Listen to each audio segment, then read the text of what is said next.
Sparks. And I am Michael Kaplinski from You can Belarus. find me at Turner Sparks on Instagram. You can find Kaplan at Kaplan America. Also, this show is at Lost in America Pod. Download, subscribe, tell your friends. Hey, guess what? Subscribe to our Patreon page. Why not? Kaplan and I put 4 extra episodes out a week. It's just us going through life in quarantine. But on the podcast today, Cap, we have Misha Kalhin rejoining us from Belarus. We had him on a couple of months ago, something like that. And normally we don't have guests back on this often, but we stick with the news. We follow the news cycle, right? We are slaves to the news cycle. And listen, the country's in chaos right now. I mean, meaning Belarus. People might not know that, though. You don't mean our country. There's other countries in the world, and they have more chaos than we have. There's other countries in the world. You can stop right there. A lot of Americans don't even know that part. Yeah, start with that. So that country's in chaos. All these people check CNN. I know we got a lot of CNN viewers who listen. If you're on your website, go to CNN, click the little world button. That'll tell you what else is going on out there. That's the secret. Cheat code to know there's other countries out there. Now you sound like a genius. That's all you need to do. Go to world, check the headlines, and then go to a cocktail party and tell people what's going on. So Misha Kalhin's with us. His country is in chaos right now. The president, they just had an election. The president won again. Unsurprisingly, when you control the votes, you usually tend to win. It's a pretty good setup. That's just your opinion. I don't know. He might have been fairly square. Things are going on. He got 80% of the vote, right? He only got 80%. Yeah. Right. So that tells me it's a real democracy because if dictators get 99%. That's the rule. The dictators, it's like they teach you that in dictating school, dictating 101. All right, well, enough 97. Of us. Misha's here, so why don't we ask him? Let's find out. Christ. Dude, you've got like a whole morning radio vibe going on. I'm loving it, dude. That's awesome. It really feels good. Once you have this microphone, people. I don't know if you're not viewing us on YouTube right now, you should be. But if you're listening, I have a mic set up. I got a little podcast studio in my apartment. I want to give traffic and weather updates as I do this. We should do that, actually. Nice. Good idea. Every 15 minutes. Top of the hour. Minutes to go to. I'll look out the window. I tell you, it's all clear right now, guys, on 2nd Street. I can tell. So how's it going, Misha? All right. Well, since we started with the number of votes, see, the thing is that this is his 6th term or something. He's been in power for 26 years, right? He must be good. Well, no, but it's a complex, it's a nuanced thing, right? So just to break down the numbers, it was always a majority, but not, you can tweak the numbers to, make it look a little better, but you can't add like 30 percentage points or something crazy like that, So let's say in 2015, he was quite popular actually. And even if they gave him like 15 extra percent or 10 extra percent, maybe, but there was still like a solid base of a solid electoral base that he was basically capitalizing on. And what did he get in 2015? What was his? It was high. It was something around 85, something like that. Okay. He always keeps it around like 85. One time they gave him like 94, and it was like, whoa, guys, that's too much. Too much. Misha, we were saying this the other day. We were saying that if you cheat on a test, he would be a good test cheater in high school. Yeah. Because you never get 100. You always have to get a few wrong. Exactly. Right? Yeah, you never get 100. So that happened. Okay, keep going. Well, what happened this election year? Basically, you remember when we talked about coronavirus and his interpretation of it and his denial of it and sort of this absurd view of the pandemic and everything. So that kind of triggered. First of all, people started asking more and more questions, and they were seeing that the TV says one thing, and people around you say a different thing. On people on kind of. There was a huge switch in the last 5 years, right? From the TV to the internet. So that changed a lot because our national TV became just a propaganda machine, that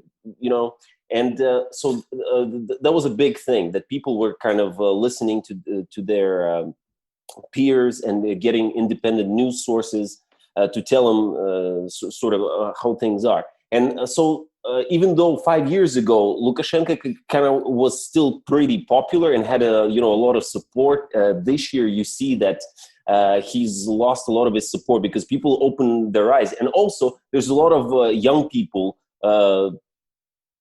It says your internet connection is unstable. Yeah, by the way, my internet connection it's fine now. We can hear you. Yeah, keep going. Yeah. Well, internet was blocked for 3 days or so, and we just got it back this morning. So that's part of why we're doing this now. And we just set this up with you about an hour ago. We wanted to rush it out just in case your internet dies again. So he's blocked. But sorry, keep going. You're giving us a lot of good background, a lot of good history on this. And let's just say that I'll just jump in for a second. And then his views on the coronavirus, which we talked about, go back and listen to the episode from a few months ago. But he said that it can be cured by vodka and saunas. Right? Yeah, and he was playing hockey, and a correspondent asked him after a hockey match. They were like, "Hey, aren't you?" She asked something about coronavirus, and he said, "Hey, look, where do you see it flying around?" Like he literally was acting like corona. So you're saying that's when people started to think he might. Maybe this guy's not a genius. Yeah. Well, dude, honestly, his gaffe rate is way higher than George W. back in the day, and way higher than Trump. So wow, pretty crazy. Yeah. It's I know it's unbelievable. One time he said that Elon Musk gave him a Tesla. Like he just says shit like that, man.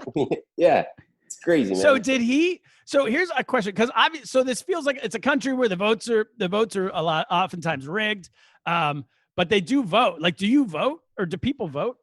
I voted this time for the first time because before it just didn't matter.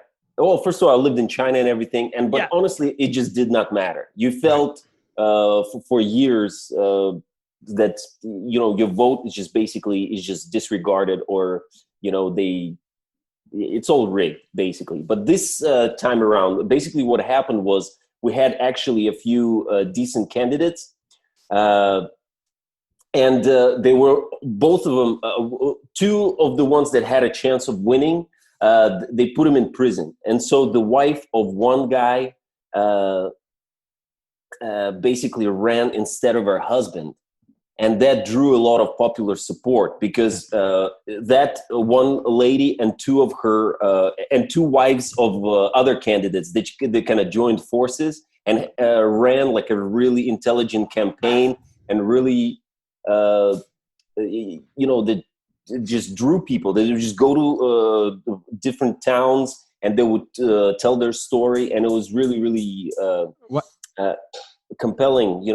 Their message was very compelling, and it resonated with a lot of people. And why didn't they just put them in prison then? They put the husbands in, and then they're going to run. He didn't take them seriously as women, and he just thought, no. Yeah, exactly. So this is sort of the, I guess, the benefit of a limited brain sort of patriarchal men, I mean, they just like, he actually said something like, he was like, she's never going to be a good president because it's so fucking hard that I can barely do it. How is this? Even a man could barely do it. Yeah, even a man can barely do it. Did they have giant glass ceiling set up so that when one of them won, they were going to crash through it like Hillary was going to? Yeah. But basically her message was that, she didn't want to be a president, right? Oh. She was running instead of her husband. But she said, as soon as I'm the president, I will ensure that we have legitimate elections. And so anybody can run. And, people can have... Was she going to free her husband from jail? Is that what her first mission? I would think she'd do, no? Probably not. Yeah, she was definitely going to do that. So her basic platform was just, we're not going to be a dictatorship anymore. It's a good platform. Pretty good. Pretty good. I'd have to hear how she feels about Israel before I endorse her on that. But no. Well, see, and that's exactly what's going on right now, because there is no political field. I know more about American politics than Belarusian politics, right? Because there was never any competition, and you just have to take people's word for it, right? So there's no history of their actions, and there's just basically nothing I see. that we know. So she's hadn't done not anything. even was her husband? Was he a politician? Was he a senator? No, Or he's a blogger, and he's actually, as far as I've heard, he's kind of an asshole, you know. And the other blogger. guy, Blog. And was the other guy? The other guy, he was like a rich businessman from like Russian Gazprom bank. He's like a big Russian bank. So also, you can trust any of these guys. So his wife was his wife kind of hot though, at least. This I'm assuming the Russian oil guy. Actually, I don't know. Hey, that's a sexist question. Come on. Sorry, was that a trick question? Was that a trick question? I tried to trick you up there. That was a gotcha question. Traffic on the 405 right now. It's bumper to bumper out there. Now back to Misha. So that's she seemed to be gaining steam then. People were going to vote for her. In previous elections, have they arrested people who run against this guy? All the time, yeah. Oh.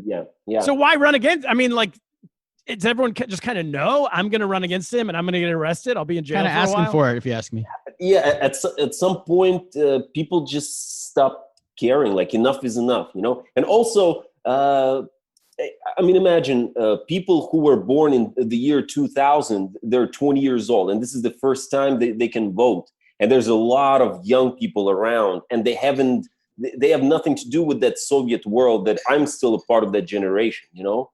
Yeah. And those guys, they haven't been scared, and honestly, I think that plays a big part. And also, like the older generation, if you look at the life expectancy in Belarus, it's 10 years lower than other countries in Europe. So that, you know what I mean. So we have sort of like a turnover of people that's happened just in the last 5 years, because 5 years ago these kids were 15, they couldn't vote, and now a lot of more of them can vote. Meanwhile, all these old folks are dying off, and So this is kind of their first rigged election that they right. You always remember your first rigged election. Yeah, right. And honestly, they haven't been scared. The kind of stuff that's going on the streets right now, people are getting taken in by these riot police, this sort of space. Tell us. So basically, just to jumping ahead for a second, but it sounds like they had the election. Yeah, what were the results? Let's break this. 80%. He won 80%. Essentially, we were in complete darkness. Internet was off. It got turned off on August 9th, and we just got it back this morning. When was election day, though? August 9th. Oh, on August. On election day, turn the electricity off. Exactly. Well, not electricity. Turn the internet off. Yeah. Go dark. And so we didn't really know much. You kind of get bits and pieces that you have to put it together. So, but even early on, people were saying that all the independent observers, when they checked the exit polls and just like other data, would say that it's just impossible that he got like 80+%. And her name is Svetlana. That's the one who was the one people were. Yep.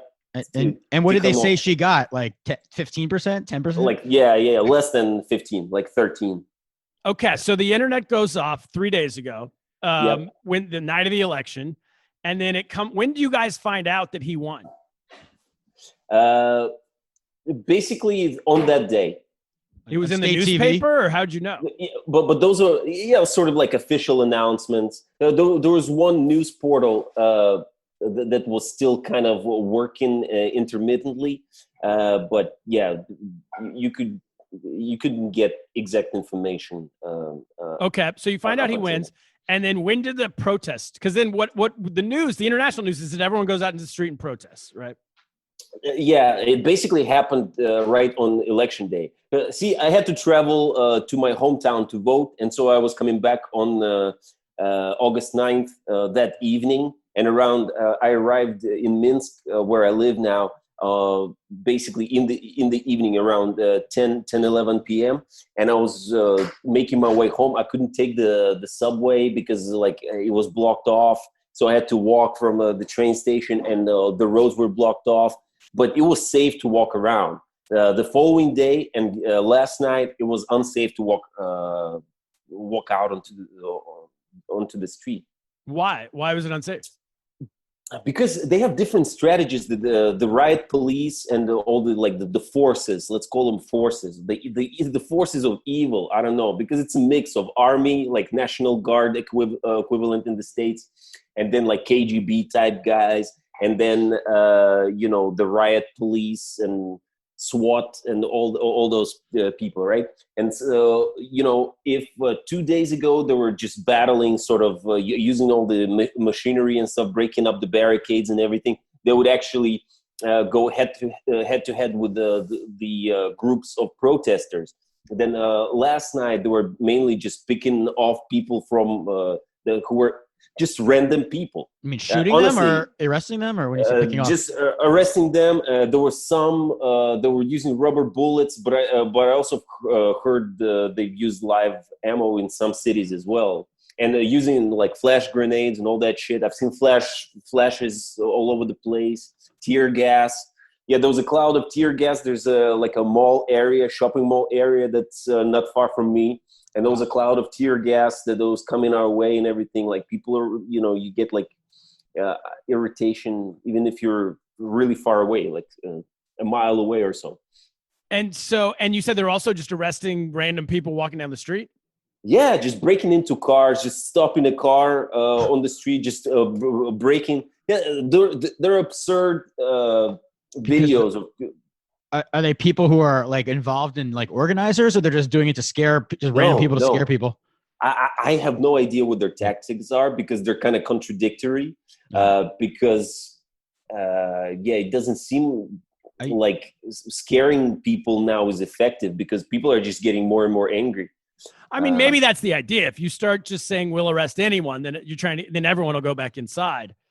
It's an evil tactic, but maybe it's that's too late for that. That's the thing. That's the thing, that Belarus was historically considered as sort of this nation of more or less timid and quiet people. That's kind of the reputation. Compare with the Ukraine, for instance. They had, like the protests in 2014, and they started having protests in like 2006. That's when they had the Orange Revolution. Yeah. But honestly, the problem is, if you look at their protests and what happened, what the outcome was, right? They would just have like one president over like after another that were just terrible presidents. And so our argument was, hey, we're kind of going at a steady rate, but at least it's not this roller coaster, but people are generally happy. And honestly, that's the sort of the idea that I got.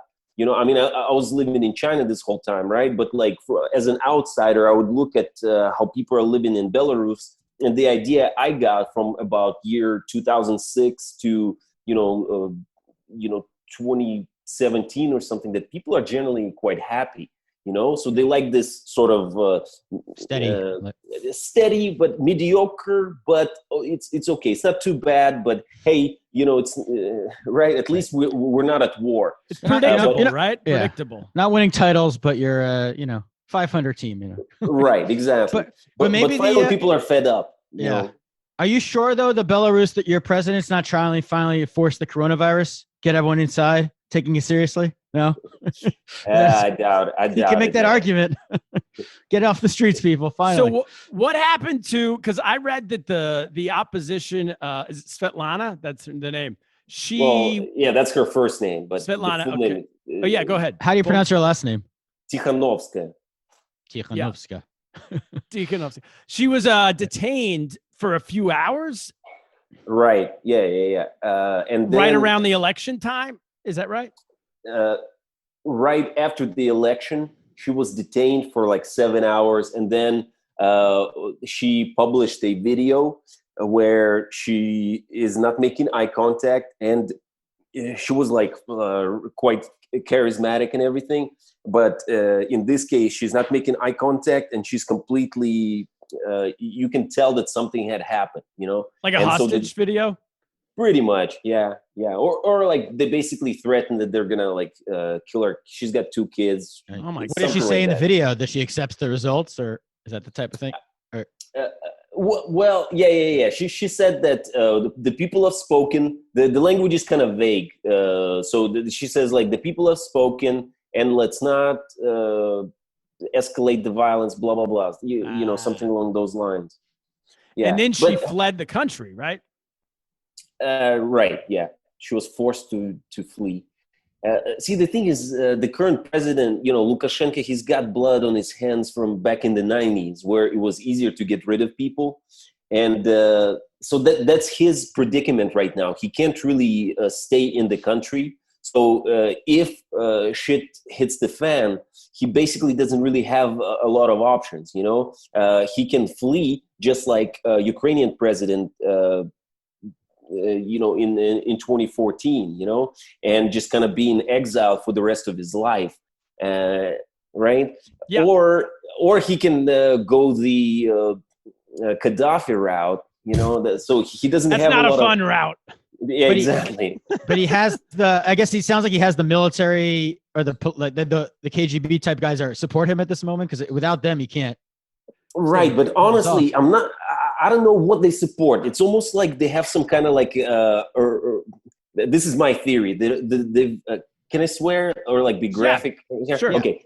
So it's like an organization where they just like fucked each other in the ass, and they just have to keep quiet about it. Right. They're in it together. So they're in it together. They could all rat each other out about the fucking exactly. They did or yeah, they've done something terrible like that to each other, and it's just this common secret that they share. Or something crazy. He's going to take people down. Like Lindsey Graham, Kaplan. Oh, yeah. You said that. I didn't. Donald Trump. So yeah. Okay. So it's this thing. And is he supported by Russia? I can't remember.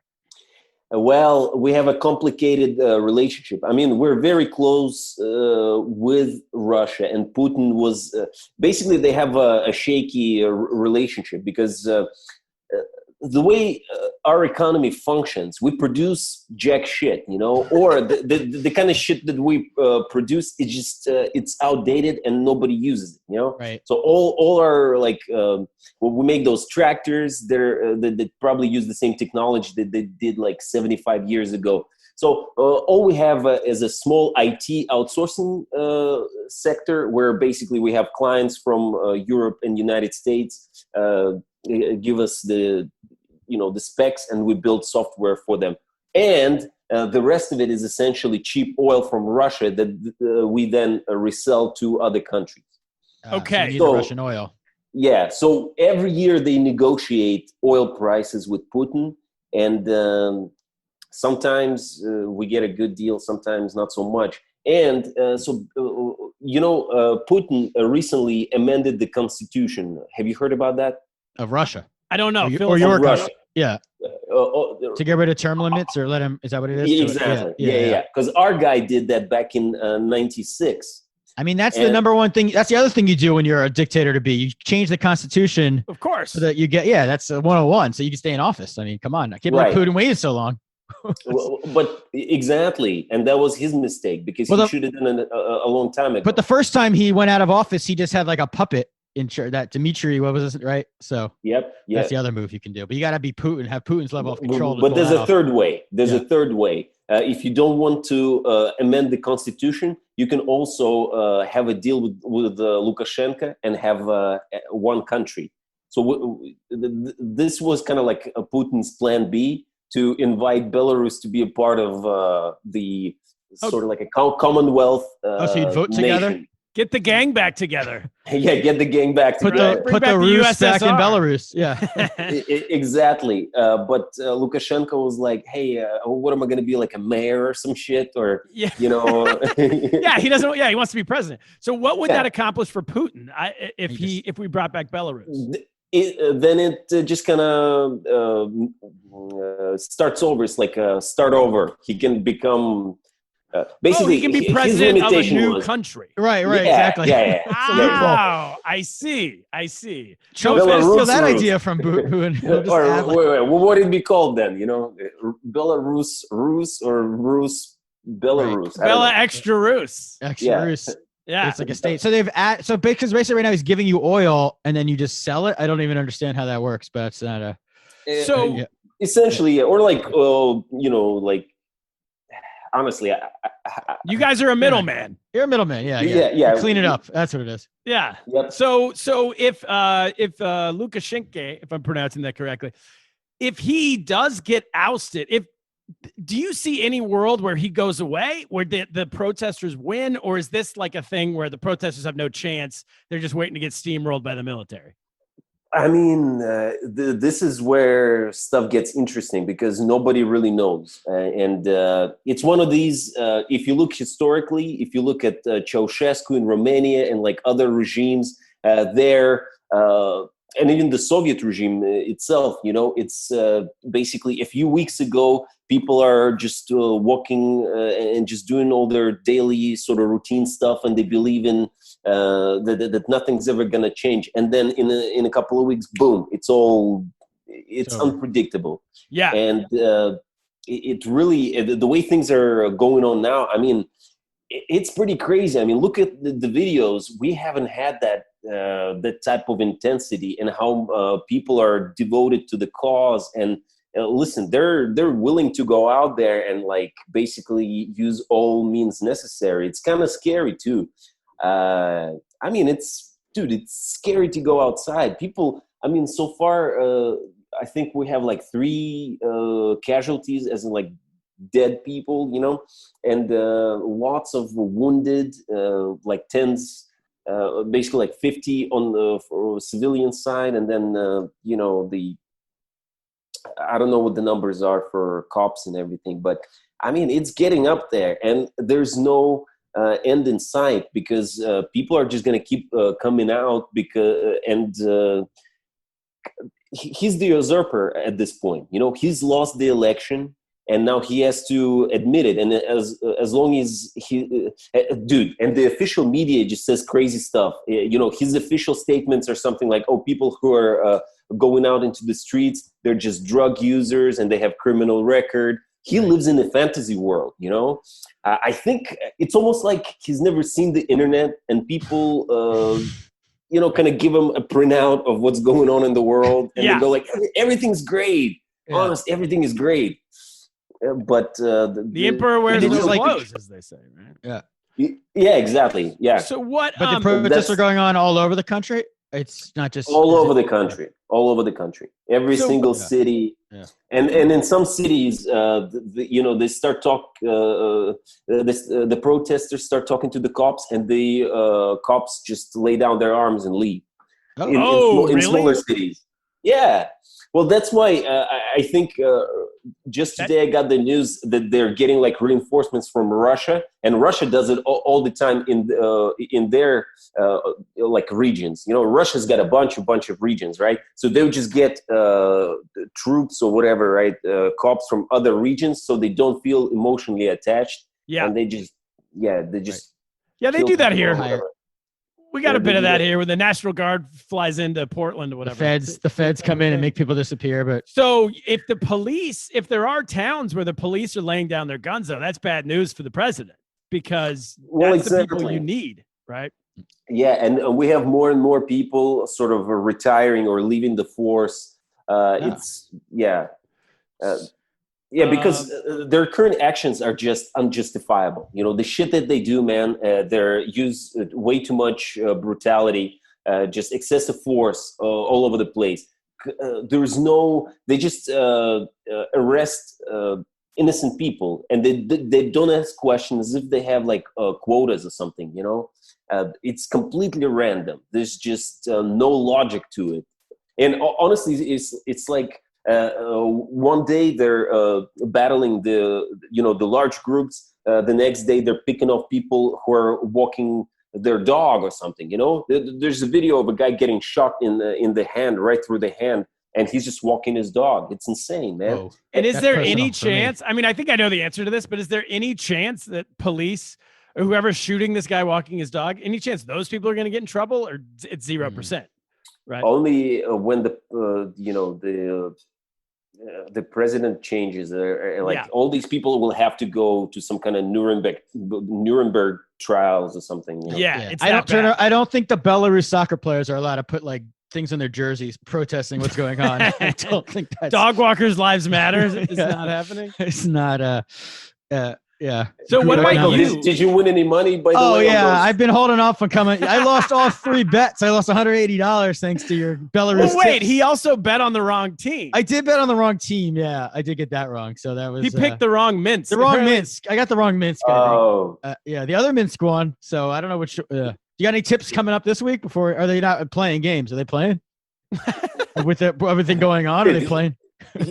you really got a gambling addiction. I so will. I you want to really win. wanna try I want to get win it. back that money, but I'm trying to think who's the most effective. Like, who are the government's favorite players? They'll probably fix the games for them now. Nah, man, I'm out. You're gonna tap into your kids' college fund and stuff. Oh, that's right. Yeah. Misha, what about so this lady who's her husband's in prison and the presidential candidate, she's in Romania, is that where she is, or Lithuania maybe? Lithuania, and for her she can only come back now if this guy's gone, right? Or what's the plan there? Like if she comes back, She's gonna go on an awakening tour of Europe. It's like sounds like a movie. Like her husband's gone, she got rid of him. Oh, it's like Eat, Pray, Love. Exactly. She can really find out like who she is now. But she can get Yeah. Mostly praying on that. yes. But what is her option? She doesn't. You'll never hear from her again. It'll be like Eat, Pray, Hunger Strike, something like that. I mean, that's an interesting question. I hadn't thought about that because, yeah, you're right. I mean, it'd be hard for her to come back anytime soon, And so this guy, I assume if there's any chance, if this guy does go down, which honestly doesn't seem that likely, but I'm not on the inside. You're the one on the inside. The kind of the temperature of what's going on. Then Russia would be his option. He could flee to Russia most likely. Yeah, just like the Ukrainian president Yanukovych. That's what he had to do. He's got like a house full of these guys. They all hang out and they're just real world show, real world dictator edition. Former dictator. That's not a bad idea. Yeah, I mean, you can get like a development deal or something. Yeah, we can pitch that. Get him on the challenge. Real world Moscow. Give him some weekly challenges, and then we could have what's his name could be in there too, the American guy that escaped to Russia. Snowden, yeah, put Snowden on the show. He can be the guy who he can be the host, maybe gives him all the he can be the host. He gives some challenges. He can be like the Joe Rogan. TJ Lavin, Joe Rogan. Challenge. You guys are gonna work at a coffee shop. No, I thought it was you guys get to fix an election, but like using some sort of try to build up to be better. Get 7 dictators. See if they can run a Starbucks. Secret boss. They've run 7 countries, but can they run Starbucks is harder. Can they run one Starbucks? Yeah, can't get the name right on the Too many dictators in the kitchen. That's the name right there. Too many dictators in the kitchen. Copyright that right now. Everybody wants to work the stand. Nobody wants to be on the mocha machine. They're all important jobs. That's the issue. So what about you, Misha? And, what are you going to do? Can you do comedy during this? Or is the family going to stay? Or what? Not this week. No. I've quit my IT career and I started doing stand-up full time. Nice. And I'm starting the English speaking open mic. I was supposed to have the first show next week. Let's see if that comes to fruition. But so that's kind of my goal, just to keep. I was on stage at least once a day or once or twice a day. I have a couple of paid gigs, and already this month I have a few paid gigs. Dude, right after the coronavirus thing, we started getting really nice packed rooms and everything. I know it sounds because everyone went to the sauna and drank some vodka. I mean, no wonder why they voted 80% for this guy. He solved it. But didn't he get coronavirus? The president? Yeah. He said he was asymptomatic and he just handled it like a champion, man. That's good to hear. So it is. I guess yes. First of all, so you don't feel like you're in danger. You need to leave the country, anything like that. I mean, at this point, everybody's in danger, so you're just as in danger as anybody else. Like, this is why I'm so open about it. Like, a few years ago, I probably wouldn't be as. I wouldn't say that he's got blood on his hands, but now everybody's saying it. I don't even give a shit anymore. Yeah. Okay. If they put me in prison, fuck it. You know what I mean? I'll just go to prison. Honestly, my best friend got 5 days in prison just recently. He just got out recently for fucking what? nothing. Yeah, he's like the nicest guy in the world. He's he's an anesthesiologist and just a young medical professional. Went to a protest that was unsanctioned or some shit. They keep switching up the rules. So it's just like these manipulations. They would say like, oh, you didn't fill out this thing or whatever. And now anyway, it's all bullshit anyway. And so, yeah, they just arrested him and gave him 5 days in Soviet-style prison. I'm telling you, like, it's no fun. Like, the conditions there are brutal, man. It's not what I can imagine. Yeah. It's really, and the people, the way they treat you, man, like all these like cops and all these KGB guys or whatever. Like, there's a word in Russian for it, but I don't know how like the general word for it. But it's like they have a dead stare in their eyes. It's a weird feeling. Like you try to find the person in just. And appeal to their sort of humanness, right? But they're just as if they were just dead inside, like deprogrammed. Yeah, it's like there's zombies in a way. Like, that could be part of the training. I mean, who knows? Right? That's yeah, it's something like that, man. Like it's terrifying. Honestly, I've seen the inside of one of these cells. I was held for 5 hours. It was a long story. I've been battling with alcoholism for a while. And so I was like on a 5-day bender. And on a Thursday, I was just like, I can't drink anymore. I'm going to fucking die, I couldn't stomach alcohol. And I just went across the street because there's like one of the biggest hospitals in Minsk. And I was just like, I just went to the first office and was like, dude, I can't stop drinking. And they called the cops and they put me in a cell. Voluntarily? No.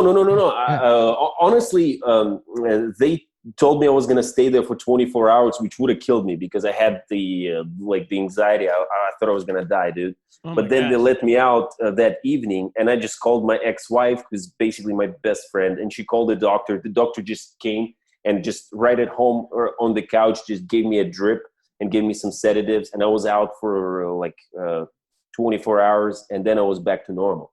Oh, and they could have just done that, but instead, you see what I'm saying? Like how people's mind works. So you got arrested for being drunk? Well, not really arrested, but and I wasn't drunk. I was just like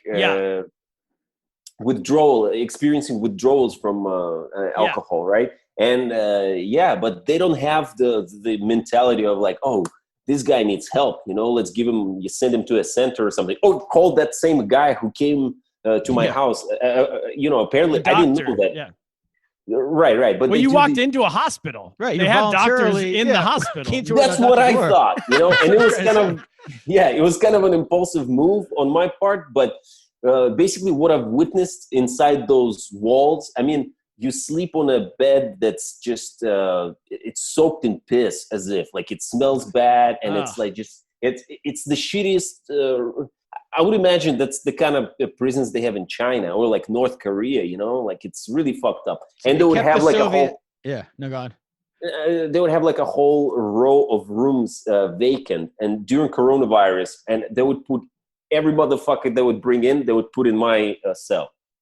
Oh God! Those guys turned out pretty cool, so I'm not like complaining. Those are your boys now. Your butt. Yeah. Well, they just fell asleep, and they because I was just pacing back and forth, and I was just slamming on the thing because I didn't know what else to do. Like, they didn't give you a mask or anything. This is during coronavirus. No, are you kidding me? No way, dude. And I asked for water. They just gave me like a plastic bottle. Like if you. It's been like refilled and everything. Like I don't know where that water came from or anything. Oh my God! During Corona, but that's all you could do. Just drink and go out like once an hour or so, or once every 2 hours to go piss. So it's crazy, man. What about now? What's your life looking like now? You told us you don't want to go. You're scared. You live right in the middle of the city, so you don't want to go outside. Are you running out to get groceries and coming back, or what's going on? Yeah, and I had to Yeah, and honestly, I just go out. Oh, yesterday I walked out just to check it out, and I was walking by our comedy club, and a bunch of comics caught up with me, and they were on a mission, dude. They had like cars and everything. One of the guys was wearing like one of those. It's not like a bulletproof vest, but it's one of those vests that bikers are wearing. You know what I mean, for protection. Yeah. It's like padded. Yeah, but it was under his clothing, so it looked like a bulletproof vest, like a Kevlar. And like everybody's wearing masks, flags, and all that shit. And but the home base was the comedy club. They had like a carton of cigarettes, water, and everything. Oh no! All right, Yeah, well, that's how you do a set in the park, Turner. Wear a bulletproof vest and. I know, yeah. Dude, yeah. In case those Rangers come, in New York, shut you down. I stayed at the club because I was scared because I didn't know half of the people there. Because listen, I don't know. Like I'm against the status quo, but I'm not on this. I'm not on the side of violence. But you want to live. You want to survive. Right? You're not a radical, right? Right. And I'm also a skeptic because I've seen what happened in Ukraine, and I've seen what happened in other countries, post-Soviet countries that tried the democracy experiment. I mean, in Georgia, they've accomplished a few things. When they had Saakashvili come to, he's quite an effective manager, so he's turned a few things around. But it's also a complicated story. So I've seen it. There are some successful examples where a new effective manager comes in. He just disembowels the corrupt regime, and just kind of see. The thing is, Belarus, in economic terms, it's basically clean slate. You just kind of start over. You don't even have to fucking reform anything. You just kind of build shit. Like you don't have to tear it down to the ground and build it back up. Yeah, exactly. It's already halfway there. Yeah, and that was my my whole deal. Like you and I, we've lived in Suzhou, and we've seen the way Suzhou just flourished as a city, right? Totally, from the early mid 2000, 2004, 2005, up to 2015. Yeah, so people were making the same kind of money in 2006 when I moved to Suzhou. People were saying, like, why are you even moving to China? I mean, you can make the same money here. And I was like, it's a different country, blah, blah, blah.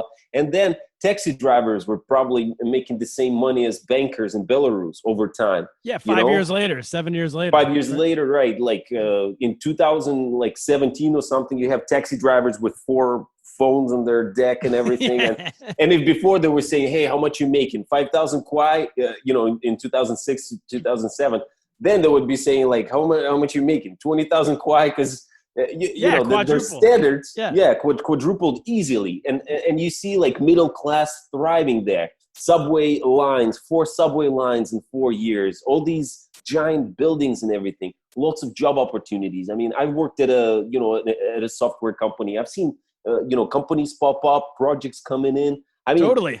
So I know it's possible, so why can't we do it here, Well, what about, and this is maybe the last question. I don't know. We'll see. But what because there's talk now internationally of sanctions against Belarus.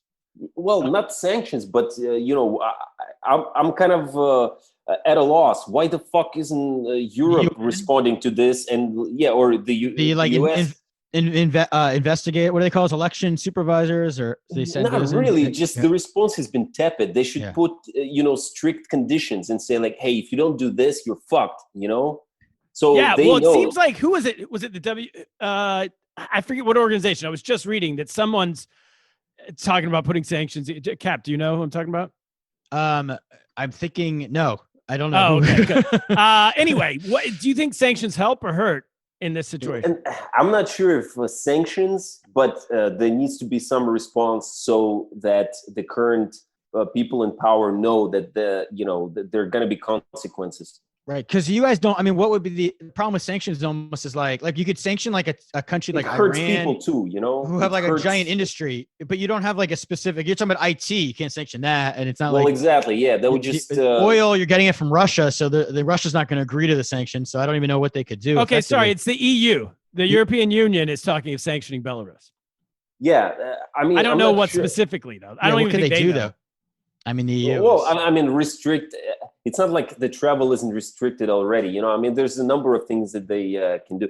Freeze the assets of the oligarchs and everything, or some shit like that. You know, I mean, there's a number of things that can be done. I mean, I said oligarchs, but I mean like more the business ruling elite. We don't really have oligarchs. It's more sort of centralized. I mean, I'm not an expert there, but there needs to be a response. We need support from the EU, because I feel like the people are vulnerable right now, and I